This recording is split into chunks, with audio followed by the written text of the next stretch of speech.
Gbogbo wa náà láti rí fídíò actress Wunmi Ajíbóyè tí ń jà rìnrìn lórí ayélujára. Ẹ̀yin ọkùnrin ẹ súnmọ́ bí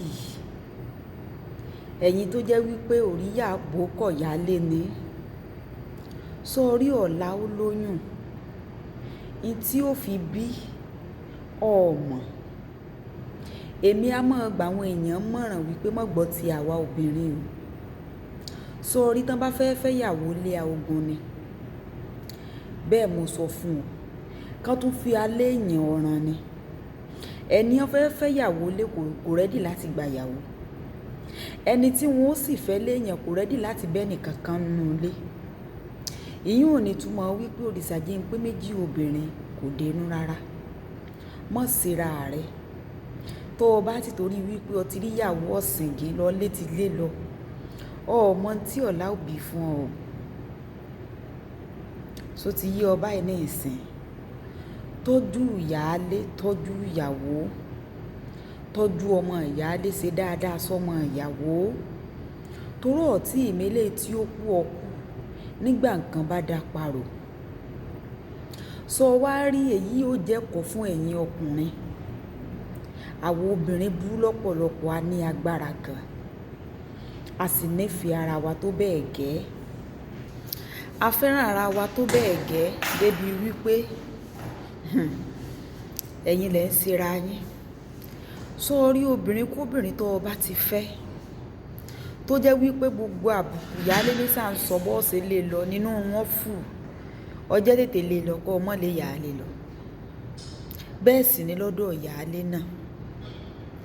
Àbí kó o fi ọpọlọ rẹ sí.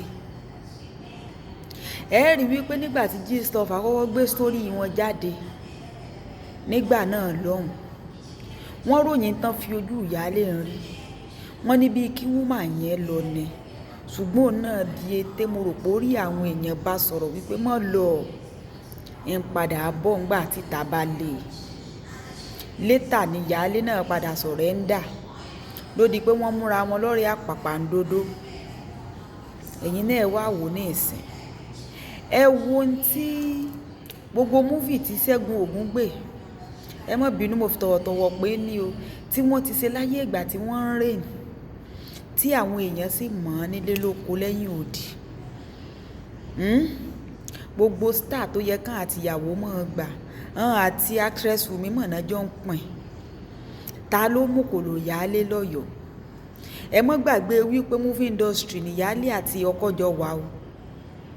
Ẹ má gbàgbé wípé tó bá jẹ́ wípé actor yìí wọ́n bá invest lórí ìyàwó wọn tí ì ṣe second wife nìkan náà invest lé tán invest lé hàn méjèèjì ni ó ṣeéṣe kí ìyálé gan ti ju ibi tó wà ń lọ.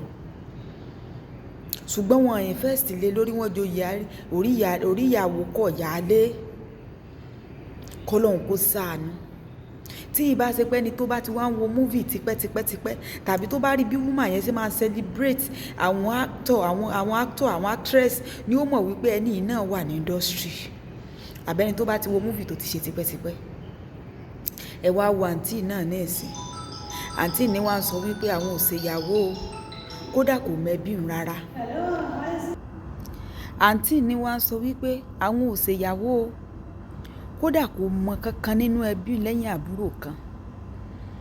Sẹ́yìn náà ti rí ní ìsìn. Ǹjẹ́ tó bá sọ fún ọ nígbà tí ìfẹ́ ń jó wípé ẹ padà kọra yín ni. Ẹ padà mọ ríra yín gẹ́gẹ́ bí ọ̀tá ni ǹjẹ́ wọ́n gbà. Ẹ wá wò ìyálé ìgbà náà lọ́hùn. Ọ̀dọ̀ rẹ̀ mọ̀ lọ́kọ́ padà sí ní ìsìn. Àbí ìsọdọ̀ rẹ̀ ló padà sí. Ká wá assume wípé nígbà náà nígbà tí ogun dí. Ìyálé bá ti wá kẹ́rù rẹ̀ ló bá ti bá tiẹ̀ lọ. Níbo ń bọ̀dá àwọn ò bá padà sí ní ìsìn. Làfi máa ń gbà ẹ́ nímọ̀ràn. Tó lóun bá ti ṣètò ọ̀fẹ́ ìyàwó méjì. Mọ́ lé ìyálé lọ fún ìyàwó. Mọ́ sì lé ìyàwó lọ fún ìyálé. Torí ọ̀la lóyún. In tí òbí ẹnìkan ò mọ̀ o. Ọlọ́run ó jẹ́ kí ọ̀la ó bíire fún gbogbo wa. Ẹ bá ń like, comment, ẹ share. Ó dàbọ̀.